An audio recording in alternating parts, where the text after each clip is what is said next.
This week on Monero Talk is sponsored by Monero.com Wallet. Store, send, receive, and exchange your Monero safely on iOS and Android too. Monero.com Wallet is open source, and you always control your own keys. And by IVPN. Resist online surveillance with IVPN, a privacy-focused, audited, and transparent VPN provider that accepts Monero directly. Monero.com Wallet and IVPN are trusted and verified by the Monero community. Monero Talk is also made possible from contributions by viewers and listeners like you. And supporting us is easier than ever by typing in our YAT, free speech money, into your Monero.com or Cake wallet send address field to send us a tip. This week on Monero Talk. Doug and I headed off to Freedom Fest 2022 in Las Vegas, Nevada. We were happy to report yet again that it was a huge success. We served up fresh, gratuitous pour-overs this time and spoke to tons of freedom fighters about Monero, the importance of privacy, and true digital cash. Once again, thank you to Monero.com for helping fund part of our trip and the funds they provided for giveaways. It was truly a hit. Many were excited to receive a $10 Monero tip on the spot. Lots went on during this short trip, so please stay tuned for all the wonderful and interesting content. Douglas Tuman interviews Aaron Sepulveda of the Libertarian Christian Institute at Freedom Fest 2022. This special edition of Monero Talk starts now.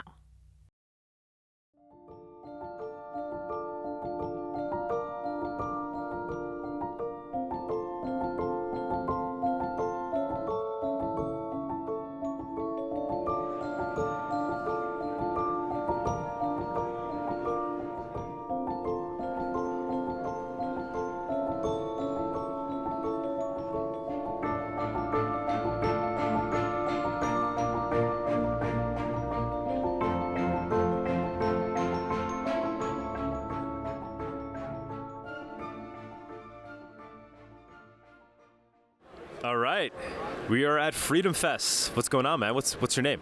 My name is Aaron Sepulveda. I am the general editor and economist from the Libertarian Christian Institute. So we literally just met.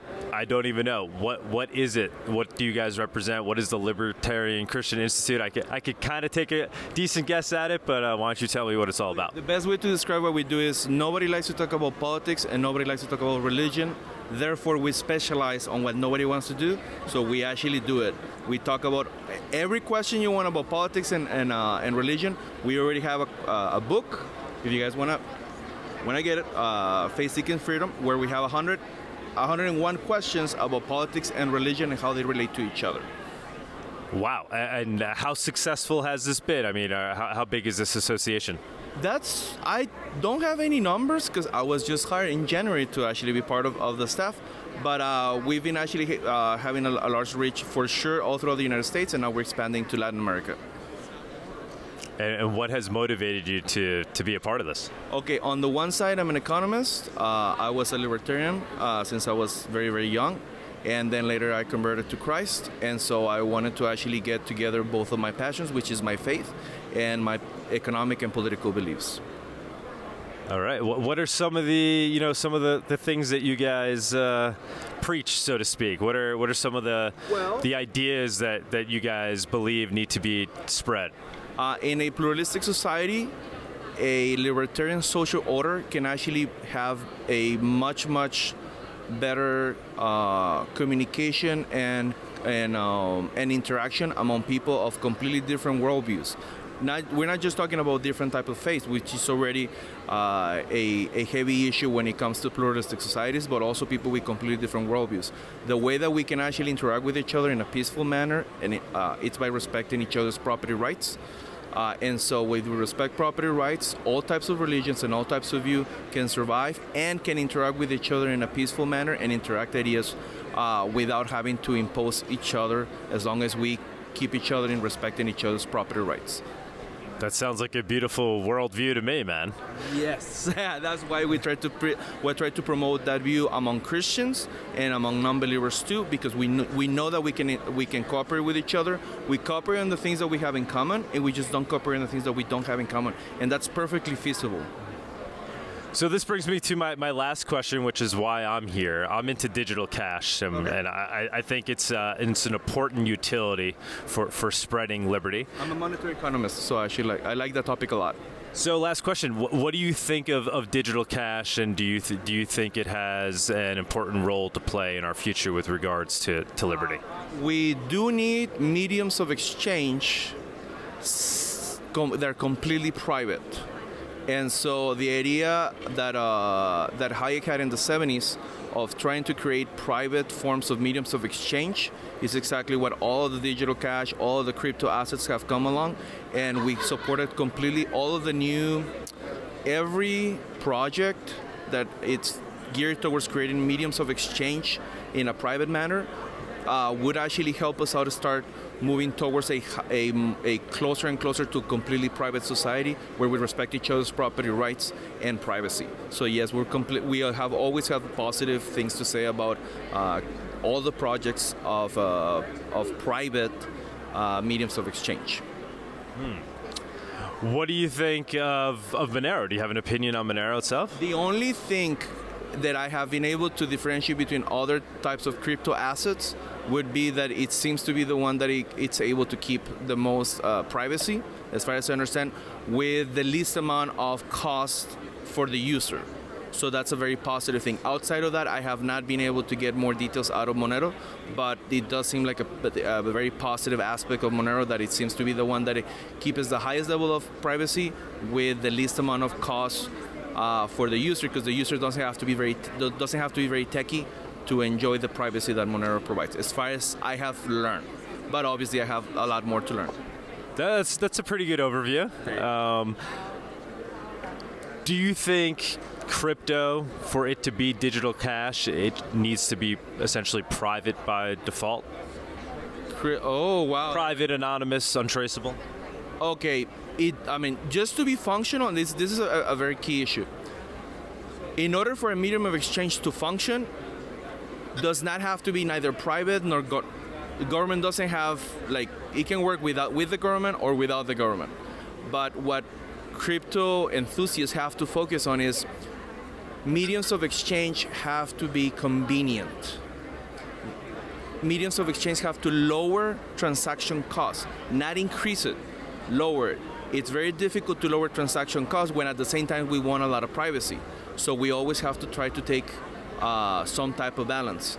The more we get to a type of asset or type of situation where we can maximize privacy and maximize convenience, the better the medium of exchange would be.